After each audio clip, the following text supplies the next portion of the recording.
Hey y'all, welcome back. Let's make some surf and baked potatoes. Let's get it. So after rinsing off and seasoning my potato, I baked it at 425 degrees for about 45 minutes. Now with my steak, I'm just trimming off some of that extra fat. Now from there, I'm just cutting up the steak into nice bite-sized cubes.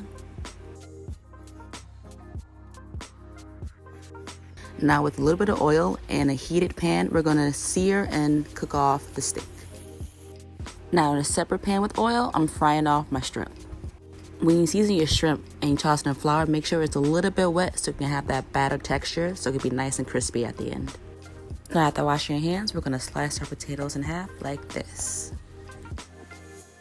Now we're gonna carefully scoop out the inside and place it in the pan to get ready to load it up. After heavy cream, I added my roasted garlic and herb seasoning. I love that seasoning. Definitely added some cheese to it, Parmesan, and I also added some cheddar.